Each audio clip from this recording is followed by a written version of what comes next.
The match 2 was not a dud. The match 2 was not like the match 1. The match 2 was not like Dustin Johnson and Rory McIlroy taking on Ricky Fowler and Matthew Wolff. The match 2 was awesome. The match 2 made me realize that NASCAR wasn't even on. Brad Keselowski, shout out to you getting a win. I had no idea because my eyes were glued to a rainy, gloomy, doomy golf course in southern Florida while 4 goats took each other on in fantastic fashion. A little rocky off the start. Phil Mickelson off the first tee. Tom Brady for the first 15 holes. Peyton Manning hit one in the neighborhood, but the only thing that was hot off the start was Tiger Woods. Then the show obviously went on and on and on. Tom Brady holes out from 150 yards for an eagle, almost gets combated by Tiger Woods draining like a 90-foot putt for eagle. It was electric. I thought at the beginning they were trying to figure out how they were going to cover it. I think the idea and the decision was made, we'll let the players do most of the talking, then commentators come in on the other side of that. Early, though, some of the players' microphones weren't working. I think some of the players, since they hit were bad shots, were not trying to talk as much, and the commentators weren't trying to step on anybody. So for like the first 2 holes, there was not much said by anybody. It was kind of a quiet, it felt like a Big Brother type situation. Fly on the wall, watching these 4 electric athletes take each other on in golf. But then they started getting into a rhythm. Peyton started playing good golf, so Peyton started chirping and telling great stories. Tiger was even starting to, hey, Pards, here's where you need to putt. Phil Mickelson, I thought was going to be the hero of the whole thing because not only was he entertaining and talking about big, high, delicious bombs. Not only was he talking about that and showing off his beautifully shaved legged calves, I mean, they look great. His tan was flawless. But listening to him break down that chip where he said, now, normally I wouldn't do this, but with the wet grass, I'm going to punch it right into the side here. It should check up, and then it'll check up right next to the thing.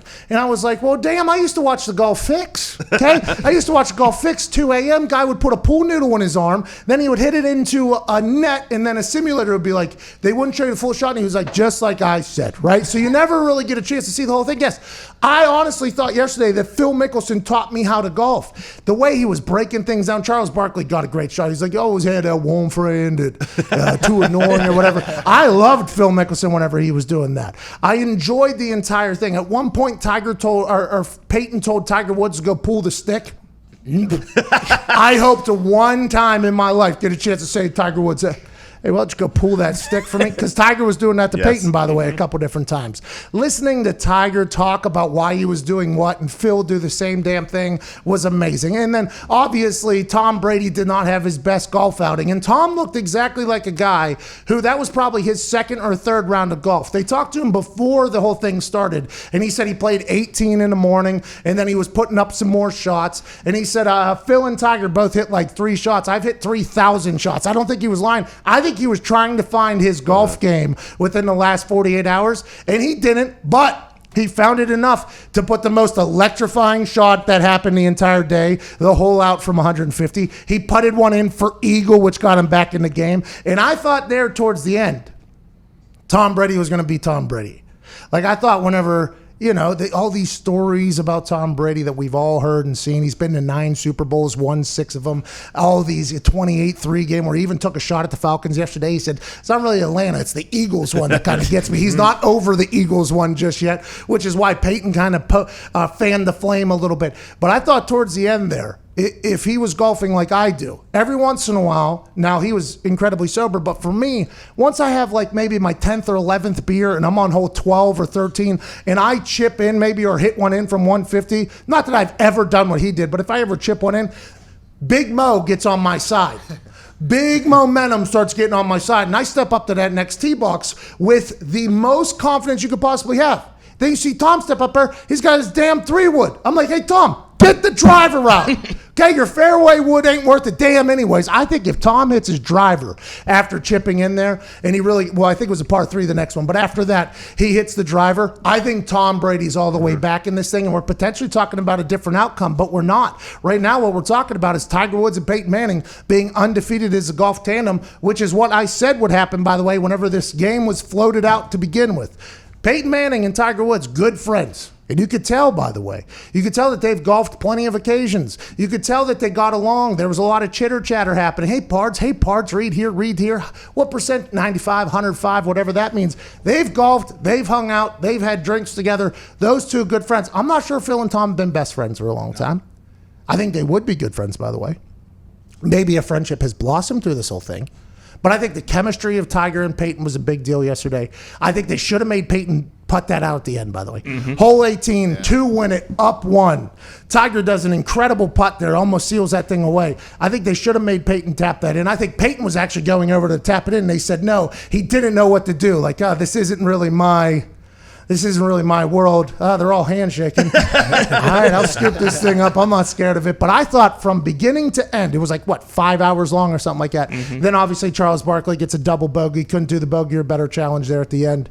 Interesting. I like Charles Barkley on the call. I like Justin Thomas on the call. I think Immelman was the other guy, and then whatever other, and Amanda Balionis. I thought it was very, very well done. I think the first couple holes, they had some technology issues, but I think that thing was very, very well done, and I'm thankful for it, and I look forward to the match 3 and the match 4, and hopefully this becomes an actual thing that the PGA tries to do because it was entertaining as hell. Yeah, it was so much better because like Phil loves to talk, and him teaching Peyton, or not him teaching Brady on like literally every putt and almost every shot around the green, and then on the layup, like, I just need you here in this part of the fairway, it'll be fine. Like, that was fascinating to see, and I think it was much better just because they had their partner to talk to, so it just spurs on more conversation. Like towards the end, I don't think Tiger talked for like the last 5 holes, and if that was the match 1, that would have been tough to. Yeah.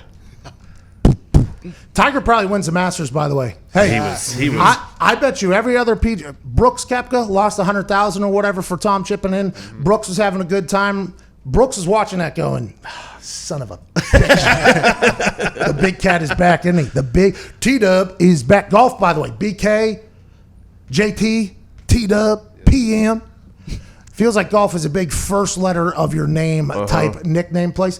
If a guy's name is Tiger, though, let's just stick with Tiger as opposed to T-Dub. But everything else, Justin Thomas, I think, aside from Tom Brady, who after the Howard Stern conversation and then after his golf round yesterday, and I don't think his mic wasn't working the first few holes, so he seemed like a dud, I think, early, and it wasn't his fault. But after Tom Brady has a terrible, terrible, despicable golf round there early, he became relatable to me. He was no longer this alien. Like, I think if Tom Brady goes out there and just slices and dices that entire course, and maybe he plays how he'll play whenever he retires someday, because like he said, I'm still trying to win Super Bowls, I think people would still hate him. I think I like Tom Brady a lot more after yesterday. I think listening to him kind of give and take with Chuck, and then his PG-13 things he was doing to Matt Castle. We need to find out what happened to Matt Castle, by the way. That was PG-13. Wow. I think Tom Brady yesterday was made to look like a human in the situation that he was in. You're talking about people, too. These guys are what? A couple $1 billion worth of money probably combined between all of them, endorsements and business ventures and stuff like that. Just downpour where they're making no money off of this. Now, granted, there's a lot of exposure and things of that nature. Tiger Woods got tiny little calves. He probably should have. Those are tiny little Evan Foxy calves. Oh, yeah. He has tiny, tiny, tiny little Evan Foxy calves. I mean, tiny little calves. Did not expect that from Tiger, especially a guy that's so explosive. Hey, maybe Foxy's onto something growing up on a country club golf course with those tiny little calves. That's right. I mean, he's a good golfer. He played well. Tiny calves.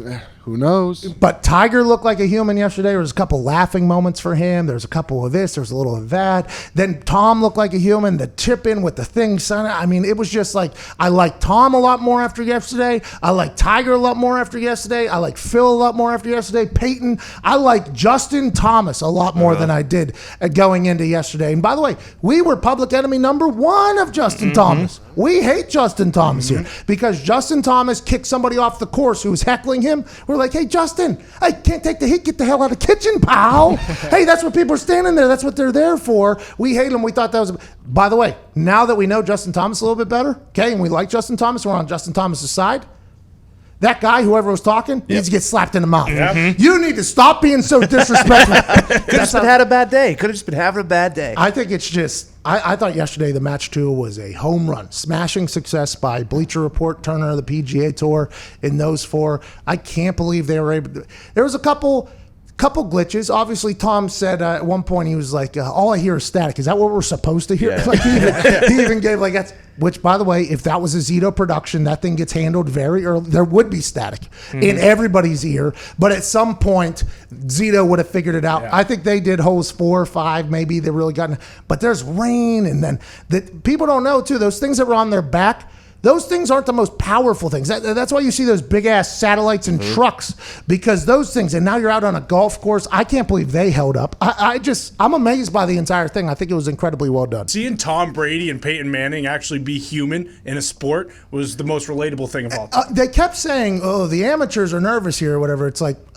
Tom Brady might not be playing good. Peyton Manning is pin seeking. Yeah, firing darts. They kept saying, like, the pros are doing this, but the amateurs are blah, blah, blah. It's like, I mean, maybe Peyton has hit a couple bad shots, but he was balling. I've seen Peyton golf in person. Very good golfer. I did not see him golf the way he was golfing yesterday in person, though. I saw him look like an amateur. Peyton was unbelievable. He was hitting like the Bubba Watson draw out of the pine. Every single shot. I really, really enjoyed yesterday. I can't thank him enough.